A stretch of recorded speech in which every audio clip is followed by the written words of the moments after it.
आ गई। डॉक्टर्स का कहना है कि 5-6 दिन आराम करने की जरूरत होगी, लेकिन आप जानते हैं चुनाव का दौर चल रहा है। रोज 3-4 सार्वजनिक सभाएं हो रही हैं। मजबूरी है कि लगातार चल रहा हूं, पैर में चोट लगी है, इस कारण मैं आप सबके सामने बैठकर ही अपने विचार व्यक्त कर रहा हूं। आप सबने बहुत ही गर्मजोशी के साथ स्वागत किया है। भारत की परंपरा है और शिष्टाचार का तकाजा भी है। स्वागत, अभिनंदन और सलाम दुआ कभी एक तरफा नहीं होना चाहिए।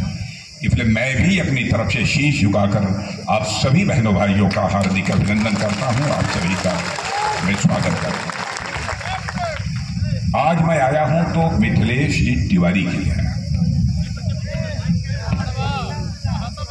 बहनों भाइयों, मिथिलेश तिवारी हमारे छोटे भाई की तरह, और आज से मिथिलेश तिवारी के साथ रिश्ता नहीं है, पिछले कई वर्षों से। मिथिलेश तिवारी के अंदर मैंने देखा है कि इनके अंदर आग है,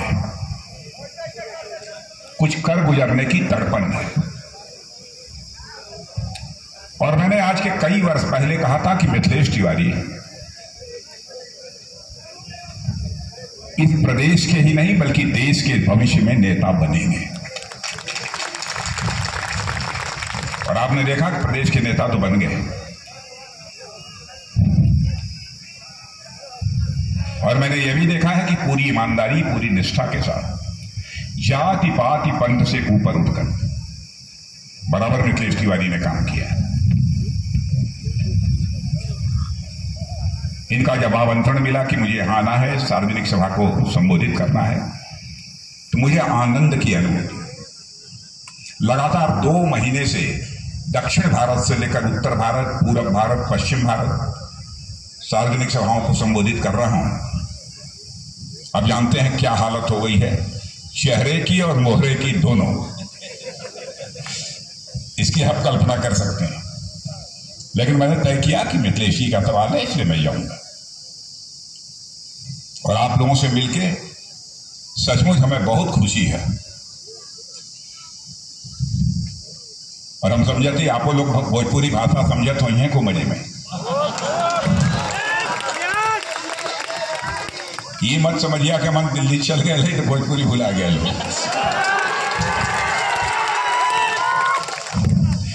वैसे हम विदेश भी जाइला, अक्सर विदेश जाए के पड़ेला डिफेंस मिनिस्टर के, क्योंकि लोगन के साथ, दुनिया के देशन के साथ एक अपन रक्षा का संबंध बनावे का कोशिश करे के पड़ेला। चाहे अमेरिका हो, रूस हो, चीन, रूस हो, बहुत सारे अन्य देश। तो वहां भी बहुत सारे भारतीय मिलते हैं। तो जहां वहां भोजपुरी मिल जावे तो हम अपना भोजपुरिया शुरू कर दें।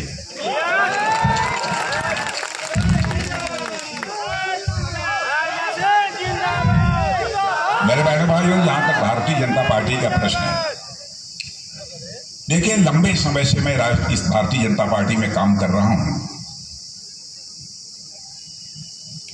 और 2 बार भारतीय जनता पार्टी का मैं राष्ट्रीय अध्यक्ष भी रहा।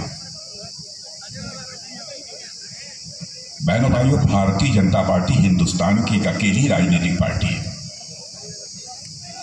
जो केवल सरकार बनाने के लिए राजनीति नहीं करती है, बल्कि देश बनाने के लिए राजनीति करती है।